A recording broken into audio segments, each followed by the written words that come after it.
Salve, salve família, aqui quem fala é o Lutz do canal Cortes Podcast e no meu primeiro mês monetizado eu já fiz $3.000 só seguindo o que esse cara fala no curso dele. Então se você quer ganhar dinheiro com internet e YouTube sem nem precisar aparecer, confere o primeiro link na descrição. Coisas que eu digo desde a vida inteira, que o Novo Testamento ou a Bíblia não é para ser lido como um livro inerrante, porque tem erros de várias qualidades. Por exemplo, tem erros genealógicos, tem algumas genealogias, em alguns livros da Bíblia saltam figuras impressionantes, tem outros que não, tem outros que seguem por uma outra linha genealógica, às vezes da mãe, do pai, Sim. de algum outro. Então, se você compara e junta, você diz, bom, se esse livro é a palavra de Deus, então tem erro aqui na genealogia,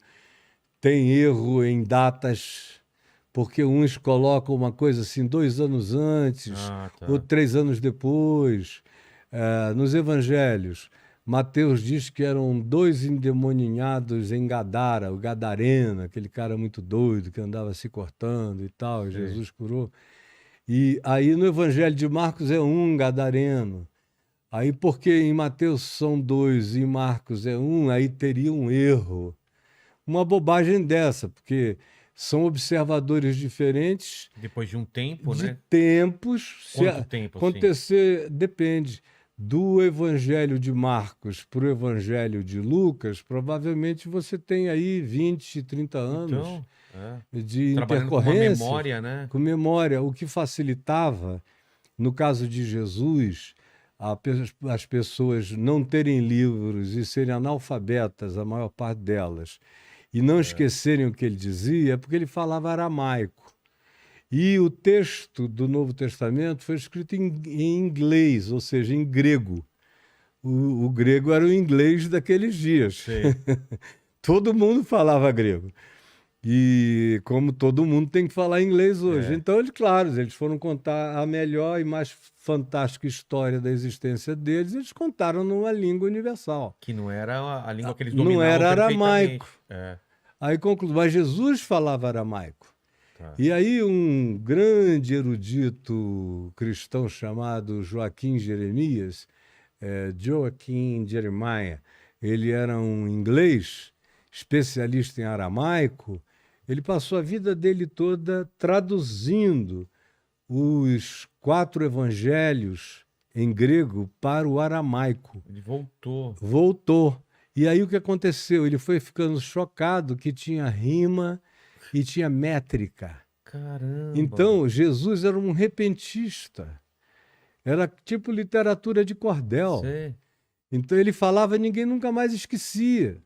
Ele contava aquelas histórias, filho pródigo, as parábolas, tudo aquilo com rima e com métrica. Caramba. Então Cancioneiro. Cancioneiro. E o pessoal repetia, era fácil repetir. Caramba. Por isso é que o primeiro texto cristão escrito do Novo Testamento foi a primeira epístola do apóstolo Paulo aos Tessalonicenses, isso já 45 anos depois de Jesus, foi o primeiro texto assim para entrar numa leitura. A maioria das pessoas não sabia ler. Então, ou você dava uma coisa que pudesse ser repetida e passada por via oral, ou você ia corromper a mensagem. O extraordinário é que, apesar disso, esses 4 evangelhos aqui de Mateus, que deve ter sido escrito com base na estrutura do evangelho de Marcos, que, por sua vez, foi escrito com base nas memórias de Pedro. E aí Mateus pegou Marcos e acrescentou o que eles chamavam de os oráculos do Senhor. Parábolas que Marcos quase não tem. Marcos é um evangelho pragmático, escrito para romanos, que eram pragmáticos, que não gostavam muito de ler. Então, escreveu um evangelho curto, mas de curas, milagres, sinais, maravilhas, era pragmático. Aí veio Mateus, pegou a pragmaticidade de Marcos, incluiu parábolas, o Sermão do Monte, os princípios de vida, que Jesus ensinou. Aí veio Lucas e falou: depois de uma investigação acurada, entrevistando personagens originais, eu cheguei a essa síntese. Aí ele conta uma coisa que começa lá com... Mateus começa com Maria engravidada pelo Espírito Santo e o anúncio feito pelo anjo Gabriel. E Lucas já toma isso como pressuposto, e aí Maria está naquela situação horrorosa de ter que sair do lugar onde ela morava com medo das acusações de gravidez, vai para a casa da prima dela, Isabel, lá na Judéia, onde hoje é um bairro muito gostoso, muito chique, e onde eu gosto muito de comer nos melhores restaurantes daquela região. Então, ela foi para lá, para aquele lugar, em Karen. Aí, conclusão, ele começa dali e vai fazendo as narrativas mais Cara, eu nunca sou disso. Pormenorizadas. Pormenorizadas. Tá. Aí ele vai Detalhista. detalhistas. Ele vai fazendo todas elas e chega aonde todo mundo chega e segue. E aqui e ali ele faz umas interpolações de histórias que só ele inseriu. Aí você tem o Evangelho de João, que não quer ser uma cronologia dos evangelhos. Ele de cara diz que ele está escrevendo uma mensagem para que as pessoas saibam quem é Jesus. Então ele pega 7 dos principais eventos da vida de Jesus, vinculados às principais mensagens que foram ensejadas por esses eventos, tipo multiplicação da água, transformação da água em vinho, multiplicação de pães e peixes, eventos dessa natureza. Sim. E após cujos eventos Jesus sempre cria uma associação. Tá. Ele transforma a água em vinho, vai ao templo e bota isso tudo nas talhas de purificação religiosa dos judeus. É ali, no lugar onde os fariseus chegavam em casa e se batizavam todo dia, se lavavam para poder comer. E Jesus manda que eles encham aquelas talhas de água e só diz: agora levem para o mestre-sala. Quando o cara prova, diz: é o melhor vinho. Aí no dia seguinte, segundo João, não é a cronologia, mas João junta o fato de que ele vai ao templo e expulsa os vendilhões do templo e diz que aquilo que devia ser a festa de sai Deus, quebrando tudo. que devia ser a festa do amor de Deus, tinha se transformado num covil de salteadores. Aí a mulher samaritana, que é um papo gostoso em volta de um poço, e ela diz: mas por que você está falando comigo? Os dois eram 2 garotões, não é? Ele tinha 30. As samaritanas eram conhecidas por serem mulheres bonitas e gostosas. Até hoje você vai a Samaria, é cada coxa, cada bunda que você não acredita, meu amigo. De genética samaritana, elas não mudaram. E elas saem, se exibem e tudo mais. Então, as paniquetes da época. Aí, conclusão, Jesus está conversando com uma dessas mulheres que já tinha tido alguns homens na vida dela, fora os 5 casamentos, e agora estava vivendo com outro cara. Sim. Aí ela diz: como é que você está conversando aqui comigo e tal? Porque na teoria elas não podiam, e Jesus... Escória, né? e Jesus estava cometendo uma heresia como judeu.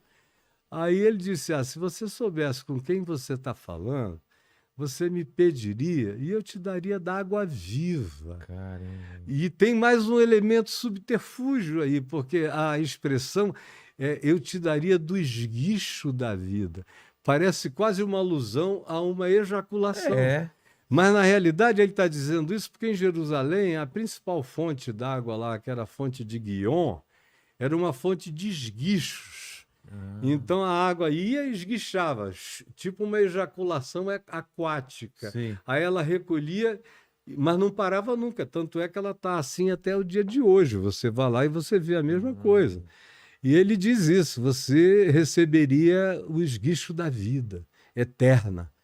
Aí ela diz: então me dá dessa água para eu não precisar ficar vindo aqui pegar. Ela entendeu que não era erótico o papo, que era de outra natureza.